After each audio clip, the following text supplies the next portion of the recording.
আচ্ছা ভাই, আপনারা সাপ খেলা দেখেছেন? সবাই দেখেছেন? সাপ খেলা দেখেছেন? সাপকে নাচতে কেউ দেখেছেন? নাচতে দেখেন? দেখেছি। মনে করতে পারেন সাপ নাচে কখন জানেন? বলে দেব।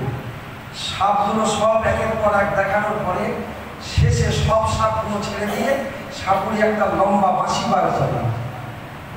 কি বাঁশি বলে? নাগিন বাঁশি। নাগিন বাঁশি যখন বাজায় এত সুন্দর সুর হয়, ওই সুরে মুগ্ধ হয়ে সাপগুলো পানা তোলে। তখন কি করে? হিজড়ে নাচে কোমর দুলিয়ে, সাপ নাচে মাথা দুলিয়ে। এখন নাগিনের সুরটা ভালো লেগেছিল বলেই তো সাপটা নেচেছিল। এখন আপনাদের কাছে প্রশ্ন করি, নাগিনের সুর ভালো না কলেমার সুর ভালো? প্রশ্ন জানতে পারে, নাগিনের সুরে যদি সাপ নাচে, কলেমার সুরে কে নাচবে? উত্তরটা শুনবেন না? আপনাদের জানা আছে? যদি জানা থাকে বলবো না, যদি জানা না থাকে বলবো। নাগিনের সুরে সাপ নাচে, আর কিতাব বলছে বান্দা যখন কলেমার জিকির করে এই মধুর সুরে মুগ্ধ হয়ে আরশের খুঁটিটা নাচতে থাকে। জোরে বলা যাবে? বলা যাবে না? আমার কলেমার সুরে কে নাচবে? আরশের খুঁটি নাচবে। তাহলে সেই সুরটা এত আসতে হবে কেন? আরো বলি, কিতাব বলছে, গল্প করে দিই, বান্দা যখন কলেমার জিকির করে ওই জিকিরের ওসিলায় ওই গ্রামের মুর্দাদের কবরের আযাবকে আল্লাহ মাফ করে দেন। এদের বাপ মা বলি, ভেড়ার দল মুসলমান সেজেছে। ভেড়ার দল বোঝেন? যাত্রায় যাবে, একটা ভালো যদি ড্যান্স দেওয়া হয়, তালি দেওয়ার পরে জোরসে লাগাবো। আমি এদেরকে বলি গানের ভেড়ো। আমার কথা আগেই বলেছি, ভালো লাগবে না। একটা প্রশ্ন করি, ওয়াজ অনেক শুনেছেন শাহনুর আলম সাহেবের মুখ থেকে। ভাই, ওর মতো আপনাদেরকে মন জোড়াতে পারবো না, তবে ছোট্ট করে দুই একটা কথা বলবো।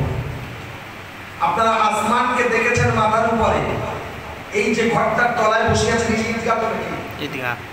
এত ছোট ঈদগাহ কেন? মুসলমান কম নাকি? আছে হয়তো সাইডে, ও উপরে আছে। যাই হোক ভাই, কিছু মনে নেবেন না, আমি জানি বলে জিজ্ঞাসা করছি। ভাই, এই যে ঘরটার নিচে আপনারা বসে আছেন, এই কি বিনা দেওয়ালে বিনা পিলিয়ারে কি ছাদটা আছে? না। তাহলে এই ছাদটা রাখতে যদি দেওয়ালের প্রয়োজন হয়, পিলিয়ারের প্রয়োজন হয়, বিশাল আসমানটা যে আপনার আমার মাথার উপরে আছে, ওটাও তো মনে করুন একটা ছাদ, ও ছাদে পিলিয়ার লাগানো আছে। কথা বলে আছে? হ্যাঁ গুলো বলছেন না কেন? তার মানে দেখেননি তো বলবে কি? তবে আমি বলি, আপনি যদি বলেন নাই, আমি বলি আছে। কেন? সেই পিলিয়ারটা দেখবেন ভাই, খুব ঠান্ডা মাথায় বুঝবেন কথাগুলো বলছি। যদি ঘরের ছাদ রাখতে যদি পিলিয়ার লাগে, আসমানকে রাখার জন্য পিলিয়ার লাগানো আছে। প্রশ্ন করি আপনাদেরকে, পৃথিবী ততদিন থাকবে যতদিন পৃথিবীর জমিনে একটা আল্লাহওয়ালা থাকবে। আর যেদিন পৃথিবীতে একটা আল্লাহওয়ালা থাকবে না, ইমানদার থাকবে না, সেদিন পৃথিবী থাকবে না, প্রলয়কাণ্ড হবে, ধ্বংস হয়ে যাবে। তাহলে এক কথায় বলতে পারি, আসমানের পিলিয়ার লাগানো নাই, আছে। এই পিলিয়ার গুলো কি? যতদিন পৃথিবীর জমিনে কলেমা পড়বে যারা, তারা হলো আসমানের খুঁটি। এই কলেমার খুঁটি যেদিন দুনিয়া থেকে বিনাশ হবে, সেদিন আসমানটাও প্রলয়কাণ্ড হয়ে যাবে। তাহলে কলেমার ক্ষমতা আছে না? তাহলে সেই কলেমা তারা জোরে পড়বেন, নাচতে